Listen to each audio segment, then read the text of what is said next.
Interrogation. Thank you. I'm Chantal Choudhury for the Commission. Morning is the Prime Minister, Justin Trudeau. I'll ask if the witness be sworn or affirmed. Okay, Monsieur le Premier ministre, pourriez-vous, s'il vous plaît, Mr. Prime Minister, could you indicate your full name and spell your surname for the transcription? Justin Trudeau, Trudeau. Thank you. And for the affirmation, do you swear to tell the truth, all the truth, and nothing but the truth? I do. Thank you very much. Good morning, Prime Minister. As usual, we'll start the morning with the routine housekeeping. So we have 3 interview and examination summaries to enter into evidence.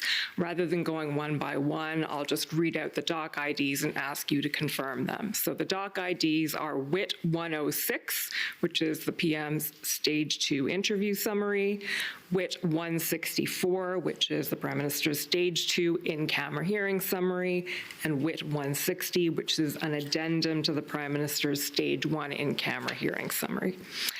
So, Prime Minister, I'll ask you to confirm that you've reviewed these documents, that they are accurate, and that you adopt them as part of your evidence before the Commission. I have, they are, and I do. Okay. And of course, with the caveat, these are publicly disclosable summaries of proceedings that took place in a classified space. Okay, so we have 2 hours this morning and quite a lot of material to get through. We'll start with some things with which you're quite familiar already. Information flow to the Prime Minister.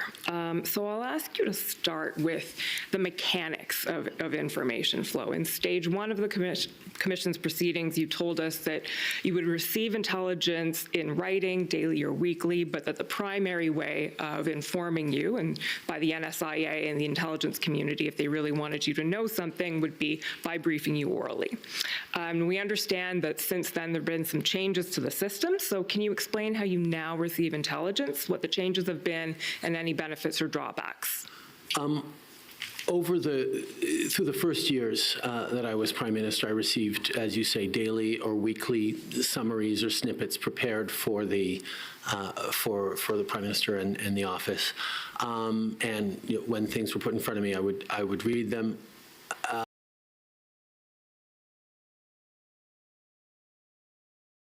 But as you say, most of the time, the more serious information would be briefed in person with the National Security Advisor at that point. Through the pandemic, things changed through the work that we've done significantly through both commissions, but also through complex times. We've settled on a new model where about once a week, usually on Monday mornings, I receive a package of secure information with a national security officer in the room with me to oversee and handle the documents, where I go through both summaries and in some cases a certain amount of more detailed raw material or at least primary analysis. Takes me about 45 minutes to an hour on given days, and that's sort of the regular baseline. Some of it is incredibly highly classified, some of it is slightly more routine. But on top of that, usually at least once a week, I end up sitting down in a secure room with advisors and officials to talk through some of the more germane or difficult or contentious or urgent intelligence that is being worked on or received at any given moment. Okay. And how's the new system working for you? So the weekly reading period plus the briefings? It is working well. The consuming of information in that weekly briefing is really just that. I will sometimes ask for follow-up questions on this issue or that issue, or verify that, okay, this seems very serious. Reassure me that everyone is taking this very seriously and acting on it, and the client relations officer, or CRO, will do that. But if there are specific questions I have for the client relations officer. Usually, they will be answered to me in the next meeting I have with the NSIA. Or sometimes there'll be an addendum or a specific document that will be handed to me the following week in answer to the questions I have. In general, I tend to prefer to be able to challenge and ask questions right away of the NSIA, of people in positions of authority or power, to be able to, or influence over the actual collection and operations, to be able to ask them for more details than sometimes comes out. So I tend to prefer those in-person briefings, but having that baseline of a weekly session with a vast range of information is very useful. Okay. Speaking more substantively now in terms of what intelligence is brought to your attention specifically, there's been a lot of discussion in the Commission's proceedings, you may know, about whether or not certain intelligence has reached you, certain information, and whether it should have. And there's also been a lot of discussion about the vast universe of intelligence and information that's out there. One figure we've heard is 70,000 products produced by or published by the Canadian intelligence community per year. So assuming you're not going to read the 70,000, and though not all 70,000 will come into your attention, what is it that you expect to see? What is it that you need to see as Prime Minister? I need to see information that is germane to my role as Prime Minister. And that means things that are directly impacting or threatening Canadians, things that are linked to particular policy decisions we need to make as a government, whether in an approach to a particular issue or region of the world or indeed country, or whether it's looking at improvements that need to be made in our national security legislation or agencies, things where there are perhaps gaps highlighted or tools that would be necessary to act on to combat new threats around disinformation or misinformation that certainly nobody was thinking of 20 years ago to the same degree, or information that's particularly germane if I'm going to a G7 or a NATO meeting or a G20 where I will be interacting with various leaders. Are there things that I need to know about them that are relevant for our interactions or our potential interactions? I guess in general, I mean, I have to trust, and I do, the intelligence officials, and more specifically, my National Security and Intelligence advisor, to make determinations on what it is that I need to see as a summary, what I need to see as a full analysis, or what I might even need to see in raw intelligence. And over the years of working with NSIAs, I would say that they have gotten very good at knowing what it is that I already know about, what it is that I'm particularly interested in and I'm going to ask more questions about, and what it is that I really should see the raw intel and an evaluation of the source is. It's a single source but reliable, or a single source and somewhat unreliable, but the information is so explosive that you should have it in your brain. That sort of frame is very much why I have a national intelligence and security and intelligence advisor, to be able to know, okay, the PM already knows about, the point of this document. We don't need to give him the full document. I can simply apprise it on him, and he can spend his time digging into these other more relevant or newer pieces of information that will complete his understanding of the threats and realities faced by Canada and Canadians.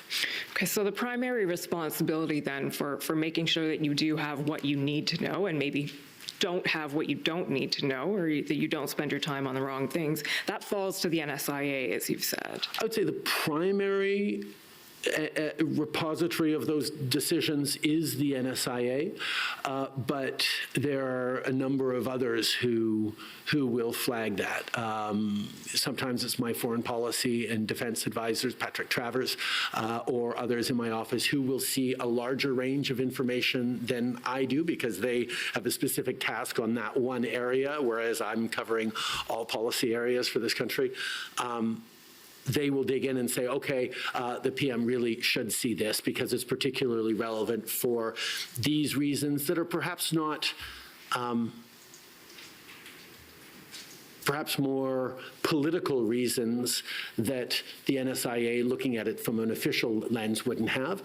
In some cases, the clerk of the Privy Council will flag things for me, or the director of CSIS in meetings with him, he will say, no, you really should follow up on this or that. But in general, the filter through which everything goes is the NSIA, with whom I need to have a very close relationship, with whom I do, and a bond of not just trust in the judgment that she puts forward on what I should see or what I shouldn't see, but she needs to have a pretty good idea of the things I know about, the things I need to know more about, and the things that are going to be of particular interest or importance to me. Okay, that's fair. So it's not just the NSIA. No, but it's primarily the NSIA, as you said. Fair enough. But so it's a close two-way working relationship then. Very, very. And we've also heard that the part of the NSIA's role is to sort of play a convening role within the national security community. So it's a significant role. And there have been suggestions made, for instance, in the NCERA report, that the role should be formalized in a legal instrument. We've also heard talk in these commission's proceedings from the clerk, I believe, who suggested the idea of a mandate letter, perhaps. What are your thoughts on that? Over the course of the years that I've been Prime Minister, we've had a number of different changes to the National Security Advisor role. One of the changes I made reasonably early on was actually adding National Security and Intelligence Advisor, because it wasn't just about security. Intelligence was becoming more and more important in our approach.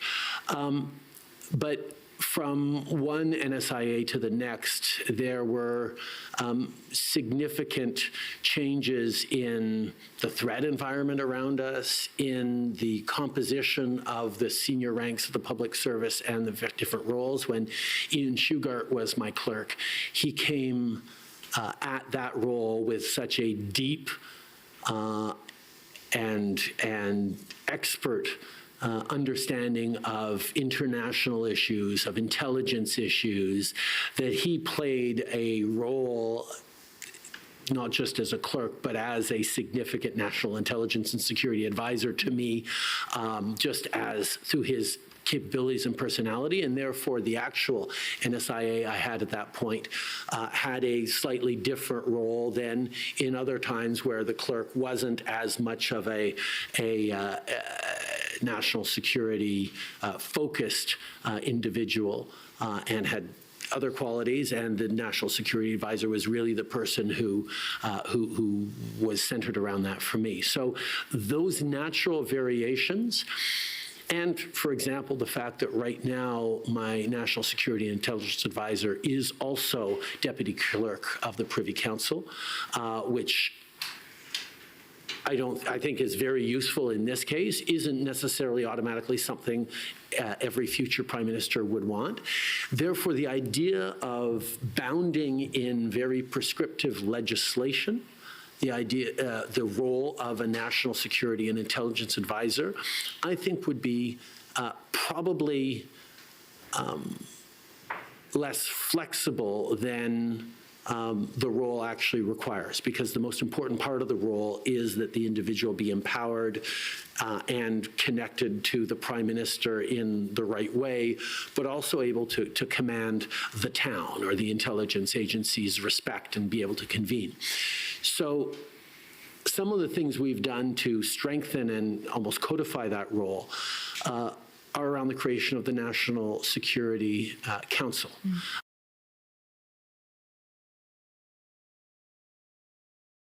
which is more of a strategic convening of ministers and top officials to look forward around larger issues as opposed to an IRG, incident response group, which is to respond to a specific incident.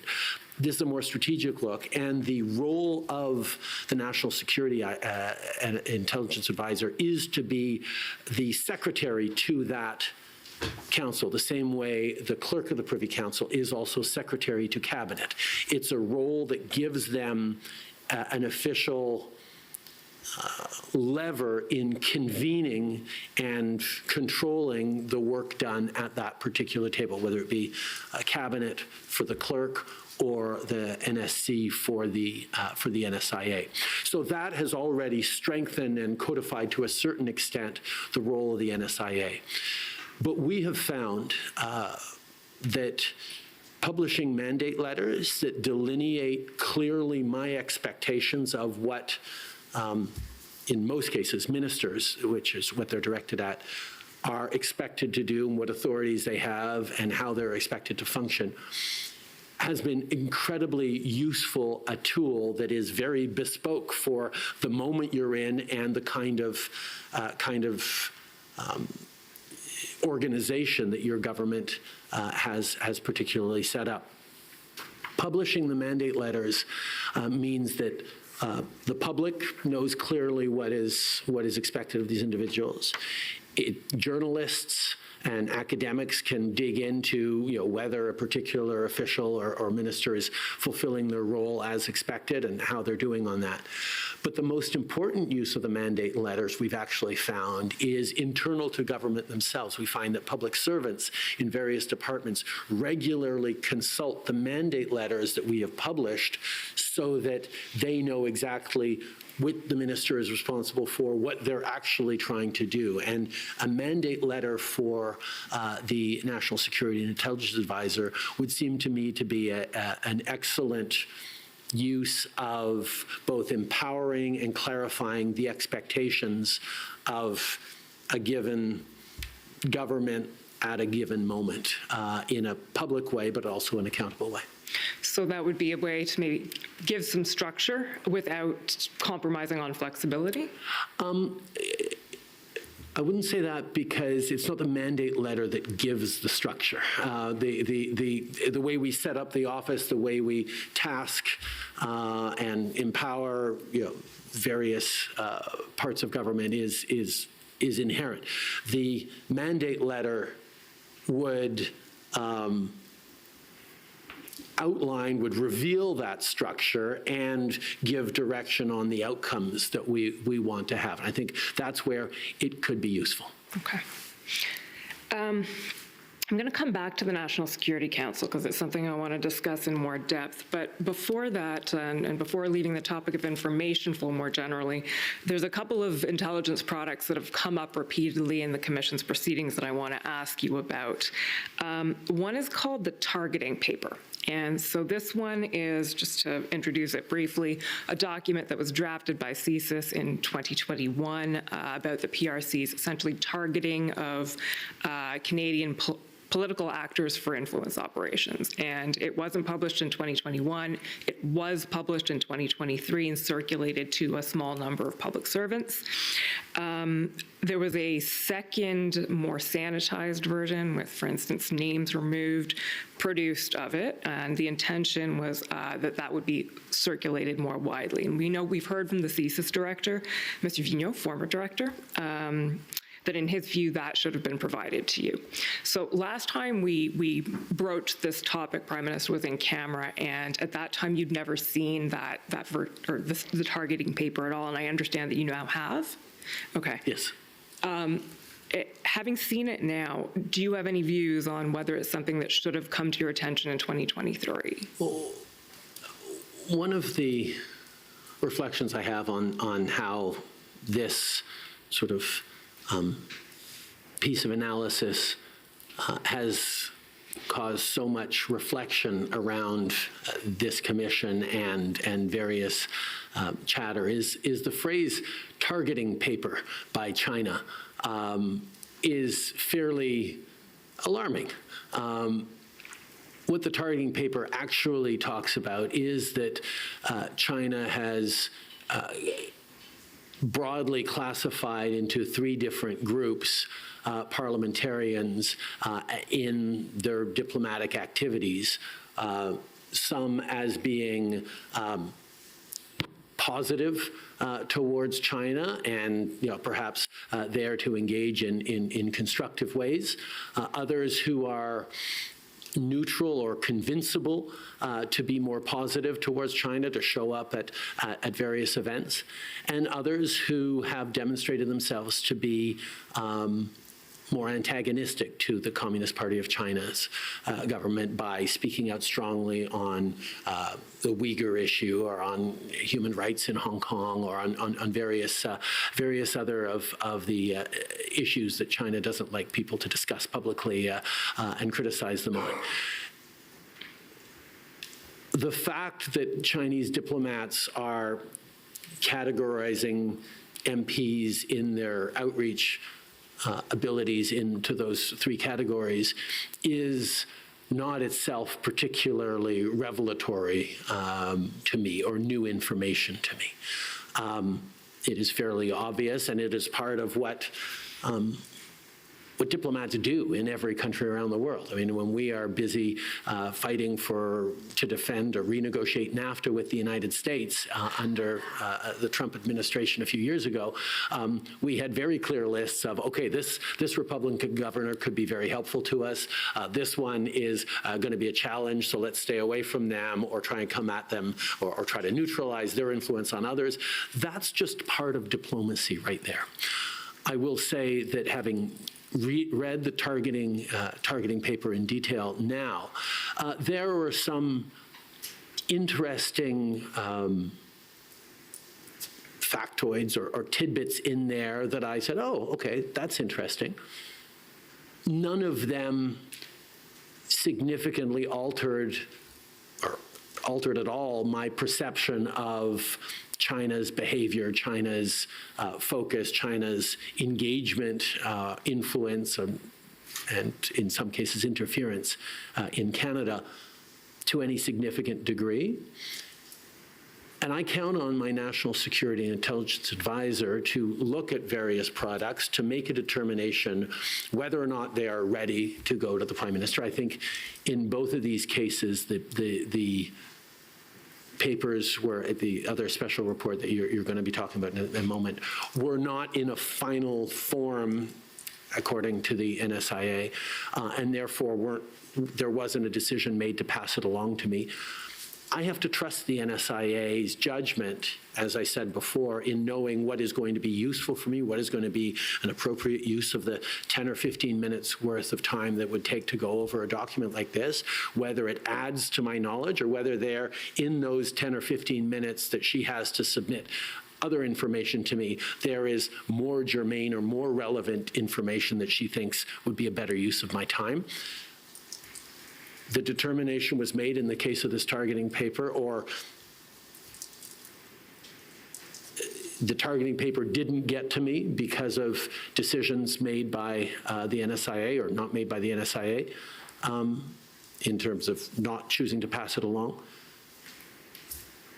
And I have faith, having looked at the papers, that it was indeed the right decision by the National Security and Intelligence Advisor, that it wasn't a document that significantly added in a relevant way to my understanding of the situation.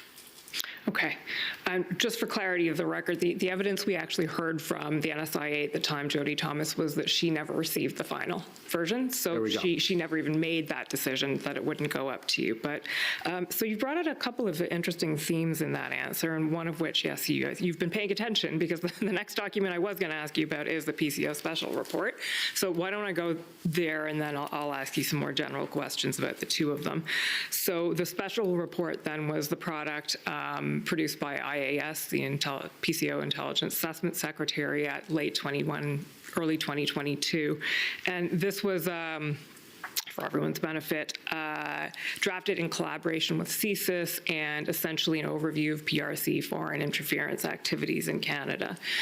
This, as you've said, is one that wasn't finalized and ultimately never reached you, and that you have now read. So in that time period where this was under discussion would be winter, spring 2022, and now having read it again, and you may have given part of this answer already, but is that something you would have wanted to have at that time? And are there any problems ensuing from the fact that you did not receive it then? Again, there were elements and facts and examples in there that I had not seen before.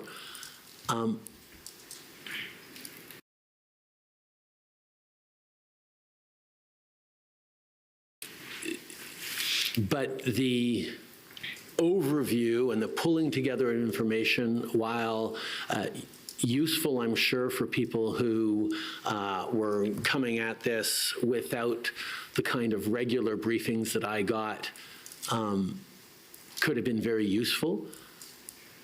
I don't feel that there was anything in there that I didn't already understand and know about how China was engaging across different fields in Canada.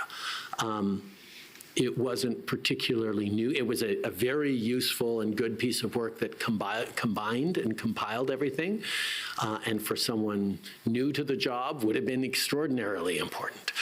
Even not just new to the job of Prime Minister, new to a role in the office, or trying as an introductory level of okay, now you need to understand this.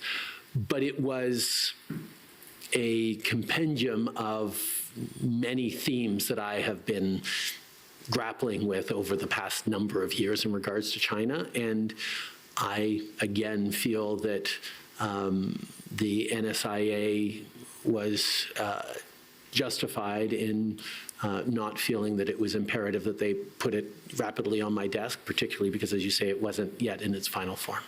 Okay. We're actually going to move to I'll come back to some of the questions I was going to ask you in themes around that, but I'm going to move to a different topic for now, which is unclassified briefings to parliamentarians. And for this, I'll ask the court registrar to pull up COM 363, please.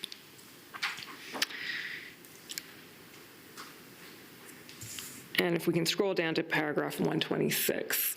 Prime Minister, for your benefit, this is a discussion about a succession of memos suggesting that essentially unclassified briefings be provided broadly to parliamentarians. And what we see here is that NSICOP made this recommendation in 2018 and 2019, and there are 3 memos that were intended to go to you in some way, shape, or form. So one in December 2019 that was sent to PMO but never followed up on, and we heard from your staff that sort of fell through the COVID cracks at the beginning of the pandemic. One in December 2020, which was discussed within PMO but ultimately not actioned, and that the report mentions one in 2022, which was never finalized or even sent to PMO. So just to confirm, first of all, that none of these memos ended up reaching you. Is that correct? Correct. Okay. And we know that this initiative of broadly briefing parliamentarians eventually did happen in June 2024. So if none of these reached you, first question I'd like to ask is, should this have happened earlier, and are you troubled that it didn't? My position has always been that providing more briefings to parliamentarians is a good thing. I am fully in favor of it. We all receive security briefings when we first get elected on not leaving documents hanging around, being careful about when you're speaking about delicate matters in a restaurant or on an airplane or anywhere people can overhear. We learn the basics of phone hygiene and how to keep your information secure. And I'm huge believer in empowering parliamentarians to be able to be safe and thoughtful in how they do things. The briefings to parliamentarians that you receive when you get elected and security briefings ongoing are not directed by the government of the day.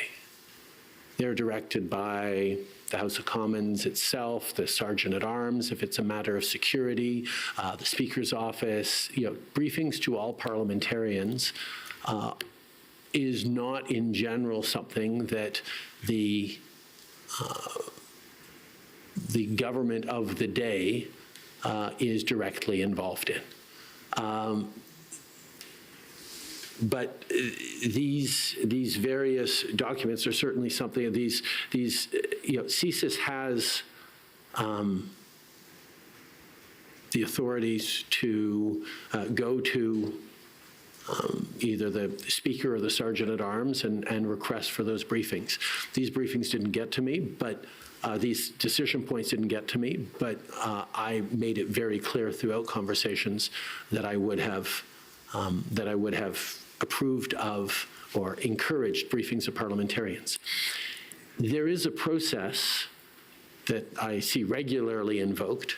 About every week or so, I sit down with the clerk of the Privy Council, and we go over changes to the senior ranks of the public service. We talk about particular issues that are coming forward, and part of our regular meetings is the clerk highlighting, okay, there's this note that we sent to your office that has been there for a week or two or for too long, and we need a return on this because this is important and we need this to be acted on. And I'll say, okay, we'll follow up, and we dig it up from the pile of notes that we get and make sure that we prioritize that.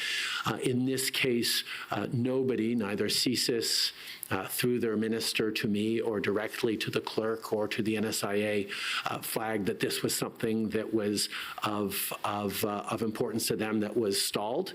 And therefore, as you pointed out, they were not acted on in my office. Why was your approval being sought, do you think? Was your approval necessary for this initiative? As I said, my approval was not necessary for this initiative. It certainly wasn't wrong for them to check if they wanted to. I wasn't insulted that they did, or I wouldn't have been insulted that they did. But it wasn't part of the necessary steps. Often we get things for information. Oh, by the way, the minister is going to approve this. You should know about it, but it's within his or her authority to do. This is for information, not decision for you. Those are notes that we receive regularly that obviously, when they're relevant or germane, they get dealt with either through the office or directly to me. But in this case, the authority was not necessarily mine to give. Okay, and would it have fallen to a minister, for the Minister of Public Safety, for instance? I mean, it could have, or the CSIS could have checked in with its minister. The Minister of Public Safety is directly the minister that oversees and is responsible for CSIS. I know that the director of CSIS has direct access to the Minister of Public Safety in a very regular way. If there have been concerns around this, the CSIS director could have gone to the minister either for a signals check or for help in moving it through the approvals process in the Prime Minister's office, or to even check that maybe I should just go straight to the Sergeant at Arms in Parliament to actually take on this briefing. And as far as I know, CSIS did not bring up this with even its own minister. Okay. I have one question, Mr. the Prime Minister. Oui. Do you have any idea why no reply was ever given to all of those that requested the authorization? Well, I think as was stated in the first case, it was in process when COVID happened, and we all moved to different priorities and virtually. In other cases, in the third case, it actually didn't get to my office. In the second case, no, I don't know why.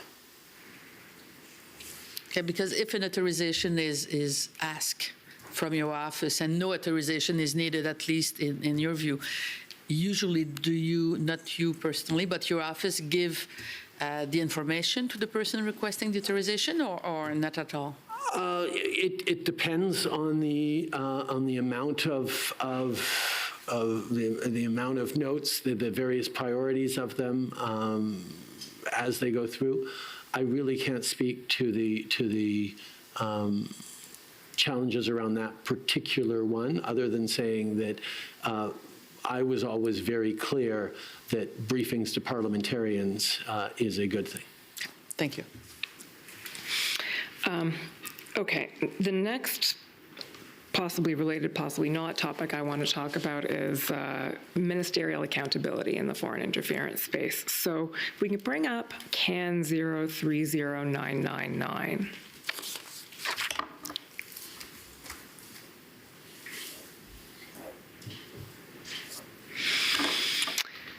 Prime Minister, these are notes. This is not something you would have seen. This is notes or minutes from DMFI, which is Deputy Ministers on Foreign Interference Committee meeting in April 2023. And if we can just scroll down so we can see the third and fourth bullet there.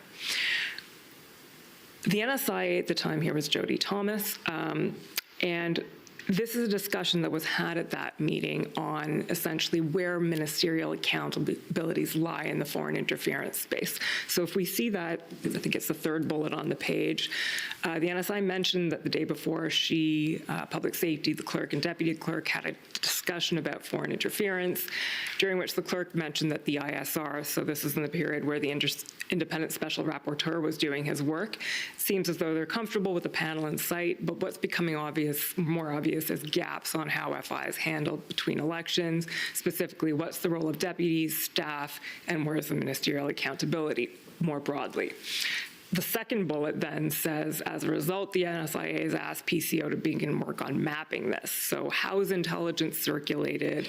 How are ministers informed? How do they exercise their ministerial accountability?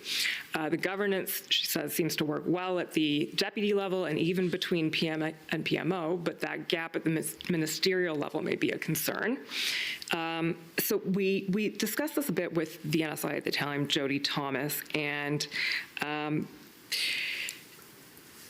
what she said about this, and the reference for the record is at WIT 151, paragraph 81. I won't bring it up, but I'll just tell you about it.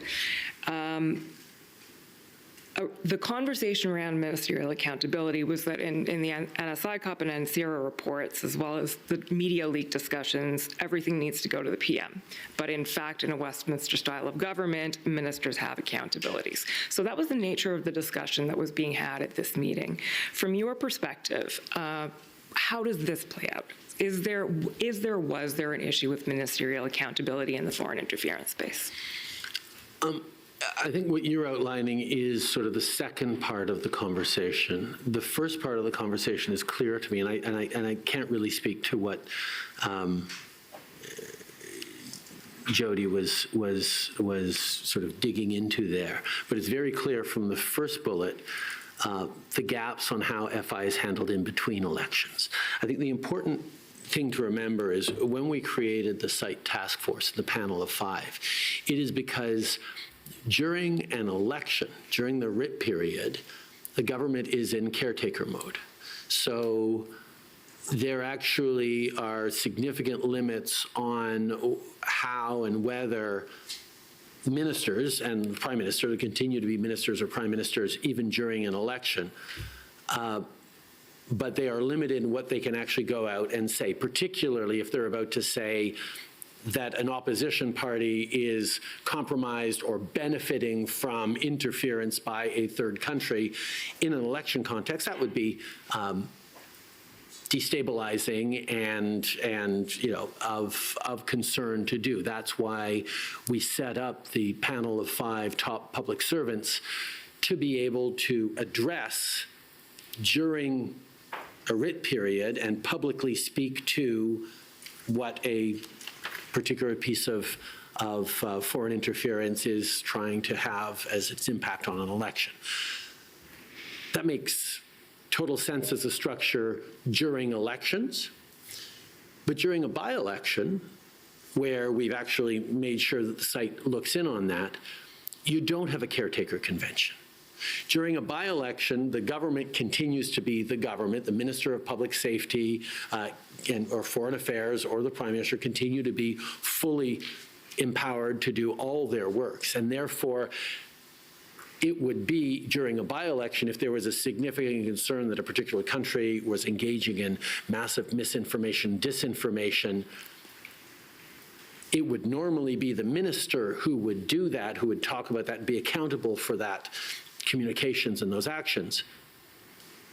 But because of the partisan nature of the event that is a by-election, there's a discussion on, well, whether that ministerial accountability should be there around that, or whether officials should take on the communications, even though it's not in a caretaker convention. There are arguments to be made on both sides, and that's the kind of issues that we're grappling with around interference in our democratic institutions and the fact that one party was selected by Canadians to wield the full authority of the state, which in general times is very clear and, hopefully without partisan spin or questioning. But in situations of electoral contexts become more delicate. So where we could say, oh, the caretaker convention means that government is not fully active and leaning in as ministers and prime minister during an election period, what you actually do during a by-election is the question that they're digging into around ministerial accountability. Okay. Well, let me take you back to the National Security Council at this point. And can you tell us a little bit about how and why that council was created? We understand I think it was September 2023 it was stood up? Very rapidly after 2015, we created a mechanism to deal with various crises, whether it be a particularly dangerous storm or flood or weather event that was affecting a particular part of the region that required engagement from multiple ministries. You can imagine transport having to weigh in, environment and climate change coming to the table. Maybe there's a national security nexus, so the public safety minister needs to be there for overseeing policing. We created something called an incident response group. And this could involve either a natural disaster or a specific terrorist threat that we saw coming or needed to respond to after it actually hit. Various responsive, specific measures where we would gather the relevant ministers and the top officials, the deputy ministers, around the tables, and everyone would contribute in discussions, as opposed to cabinet meetings or cabinet committees where the ministers usually speak for their departments and their officials. Maybe a deputy minister will weigh in at one point and complete what the minister says. But in general, the conversation is ministers are speaking for their departments around committee tables. The IRG, Incident Response Group, was useful in that it elevated the deputies to be full participants around the table. So you had both the political lens and the top officials lens dealing in a very open way that allowed us to coordinate across bodies on a specific incident that happened. And we, unfortunately, because of the times we're in, have been using incident response groups much more regularly than I think we ever hoped to over the past number of years.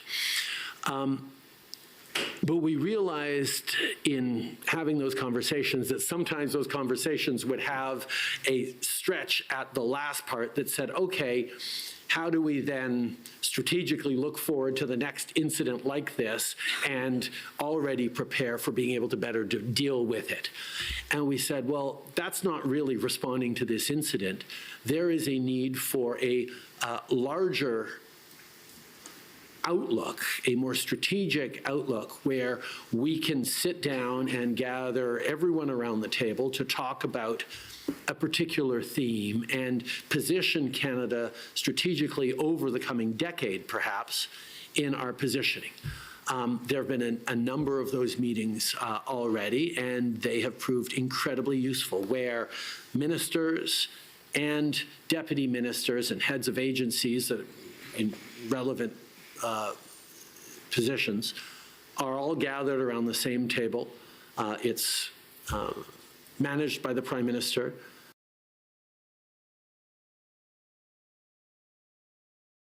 But the NSIA is secretary to that council, and it allows us to dig in on a very significant and specific theme. Might imagine themes, and I don't want to go into too many details, but might imagine themes being around how Canada positions itself around its Indo-Pacific strategy, which was sort of what our outlook and our engagement on the region, which would involve a whole bunch of different parts of government and obviously involve both security and trade and diplomacy and all these different things that would come together in a cohesive view that we could plan out with that national security lens on it. Or another one was how we're approaching our critical minerals. The opportunity Canada has to be a supplier of the critical mineral ingredients to both the green and the technological transformation the world's going through that is right now perhaps constrained in supply by a particular country. Canada stepping into that space and being able to be a reliable supplier of critical minerals that are essential to national security around the world is a theme that is worthy of a big strategic discussion. So that's how we created the National Security Council, and in its meetings so far, it has proved an extraordinarily effective tool. Okay, so it's, just to summarize a little bit of what you said, it's a strategic body, essentially, specifically on national security issues, which now brings, as you say, both deputies and ministers to the table, sort of along the lines of taking the model of the IRG in that sense, but not ad hoc. It's something that's more long-term and strategic. It's not regularly scheduled. We don't have one every couple of weeks. It is thematically. When there is an important discussion to be had, we will convene. I mean, they come together at regular intervals, and we plan what the next ones will be. But we could have, one every few weeks, like we could go a month or two without having one, depending on the theme, the time of year, all those things. So it's not as rigidly scheduled as, say, cabinet meetings or even cabinet committee meetings, but it is a legitimate, powerful tool. But you're right, it's not entirely ad hoc, but it is not regularly scheduled. Okay, so and I appreciate that you don't know, or you can't speak to the discussion we were looking at in the DMFI minutes here, but in terms of getting the people around the table and having these conversations, and I understand it's not a cause and effect thing necessarily, but does that assist in ensuring that there is sort of those conversations happening between ministers in the national security space? Yes. Okay. And in the timing of its creation, September 2023, why was that the right time to do it, in your view?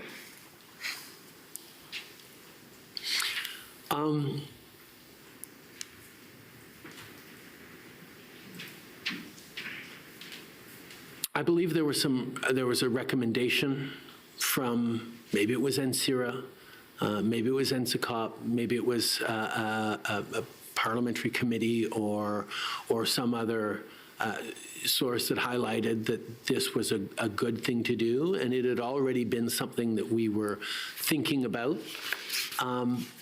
Coming out of the pandemic, which was a significant crisis for the government, we were very much looking at different ways of being able to better respond to and learn from the things we did well, the things that we could improve on in future pandemics or crises, to realize that this was a body that made sense for us to put together to handle things like this. I mean, to a certain extent, the COVID committee that we had throughout the course of the pandemic, I think played a bit of a role of somewhat IRG, but also strategic overlook.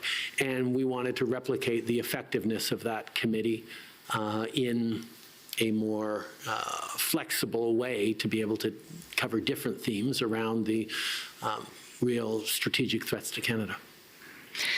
You mentioned also that the IRGs were becoming more and more frequent as a result of things that are going on in the world, more crises, more IRGs. I'm wondering if you can speak to the shifts in the geopolitical landscape that have happened, especially in recent years. I think we can probably, it's not terribly controversial that Russia's invasion of Ukraine, for instance, was a watershed moment. How have those affected the national security threats that Canada faces? And has there been a sort of corresponding shift or evolution specifically in the foreign interference threats? Not just Russia, but these more broadly, the shifts in the geopolitical landscape. I think there is no question that foreign interference and, in general, threats geopolitically have increased significantly around the world over the past number of years. Obviously, as you say, Russia's invasion of Ukraine, the pandemic itself, in terms of a destabilizing crisis for the global economy and for countries around the world, the rise of the tools around social media misinformation and disinformation that were present back in 2015, but not nearly as sophisticated or pervasive as they are now, have caused a lot of challenges. One of the other things is in 2015, as we watched the American impending election of Donald Trump and the rise of right-wing populism around the world, that seemed to be one of the big threats or big concerns that we had that was potentially destabilizing. Things like Brexit coming along, Donald Trump's election.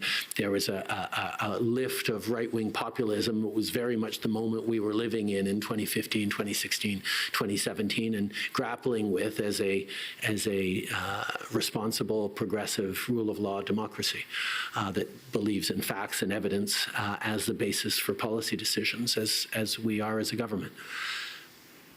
But over the subsequent years, it is not just about sort of right-wing populism that is still there. There is a significant rise of authoritarianism and an aggressive decline of democracy and democratic values in many corners of the world that are aggressively attempting to destabilize mature democracies, where populism can sometimes sort of twist the rules and the emphasis and, twist the facts a little bit for its own gain. The attacks on the cores of our democracy and our institutions that the authoritarian narratives and attempts at disinformation and propaganda and sowing chaos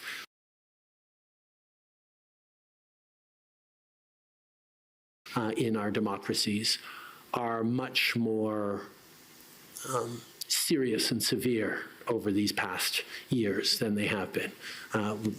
We need only to look at the headlines this week to see the extent of interference activities and the impact they have on Canadians.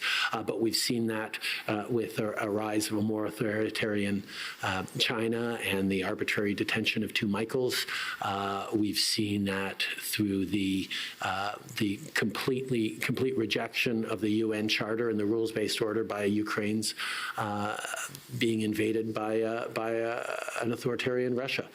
The world is more uncertain and less safe than it ever has been, and the answer that Canada needs to give is to double down on the rule of law and on the international rules-based order that protects us all. We cannot allow might to become right once again in the world. I mean, we have the multilateral rules-based order as a protection against that, and the fact that Russia in particular has chosen to upend that, along with other countries, is something that Canada must stand unequivocally and strongly against, because it protects us, but it also protects countries around the world. Well, as you say, the headlines this week also reflect that, and we'll come back to those as well. Before we break, I do want to talk about, or begin the discussion on, the development of the government's response to foreign interference in the face of all of this, or earlier. And I'll start with talking about the HAS-MC, so the Memorandum to Cabinet on Hostile Activities to State Actors.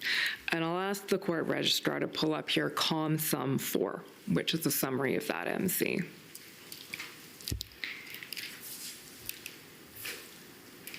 So this, we know, is a major cabinet initiative in the foreign interference space that has been discussed in the Commission's proceedings. If we can zoom out so that you can see the 4 bullet points, essentially. Next page, there we go. 1, 2, 3, 4. So we see a number of elements in the strategy here. One is the first, broadly, endorsement of the counter HASA strategy. The second is a strategic whole-of-government communications approach. The third is consultations on legislative tools, the CSIS Act, Criminal Code, and the Security of Information Act. And the fourth is new capabilities for the RCMP. So in all this, we know that parts of this at least eventually became the legislation that we know fondly as Bill C-70, which was introduced into Parliament in spring of 2023 and recently passed into law in, I believe, June 2024. So first question I want to ask is what happened in that 2-year interval? So the HAS-MC being ratified in June 2022 and Bill C-70 coming into law in June 2024. It took 2 years for that to develop. Can you explain why that happened, and did it happen quickly enough?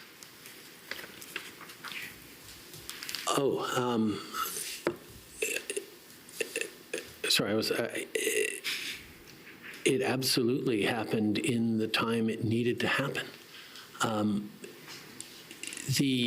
Anytime you are giving more powers to security agencies to counter, in this case, hostile actions by state actors, or anytime in general you're giving more powers to security agencies to do new things, to counter new threats, you have to be very, very careful about the balance you get on protecting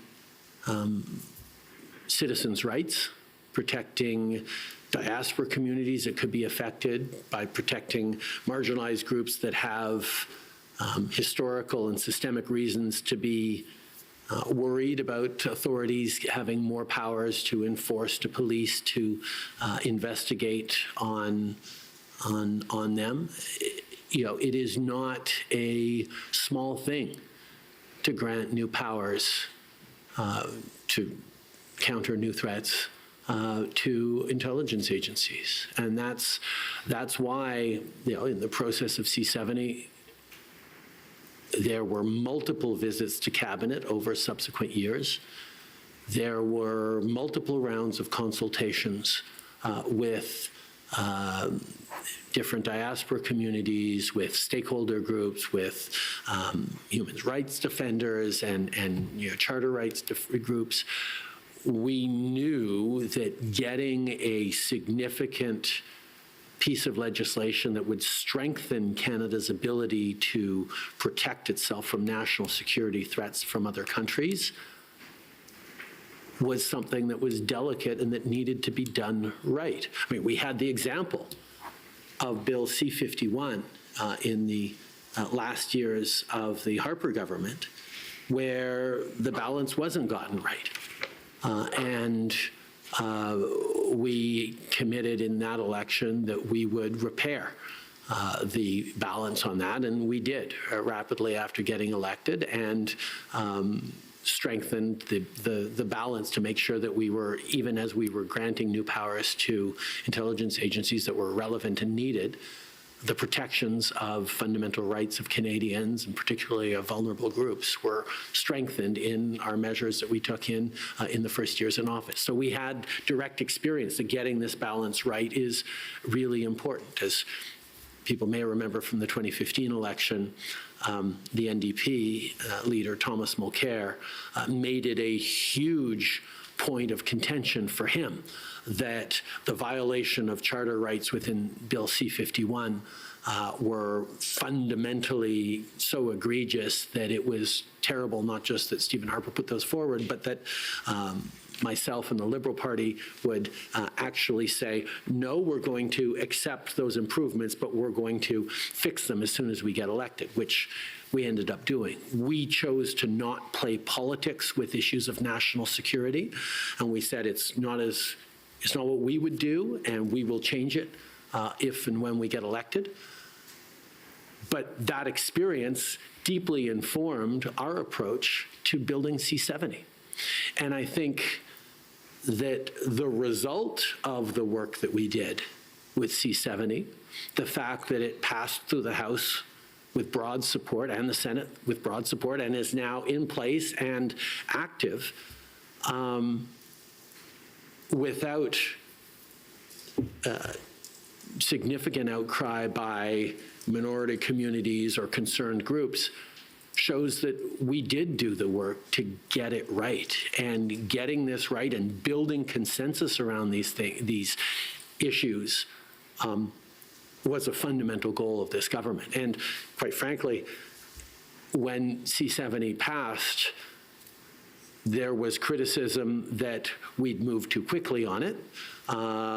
As you highlight, there's also criticism that maybe we took too long for it. Doesn't always work this way, but in this case, I can say that it probably means that we took about the right amount of time to get it right, certainly because it was passed and is generally seen as, by all parties, as an effective and important piece of legislation. Madame la Commissaire, est-ce que vous voulez ajouter quelque chose? Madam Commissioner, do you want to add something? No, I'm okay, just listening. If you have any more questions before the break, that's okay. Prime Minister, the second question I want to ask on that is it enough? One of the Bill C-70, obviously countering foreign interference, countering hostile activities of straight actors is an even broader term, but one of the criticisms we've heard is that the government has not done enough in this space and has not done enough to counter what is now a recognized threat. How would you respond to that?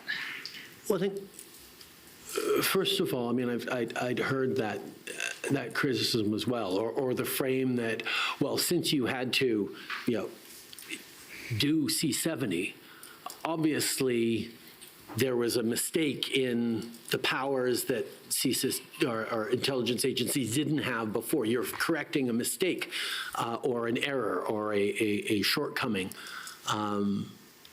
that existed before you corrected it. And I think that's the wrong way of looking at it.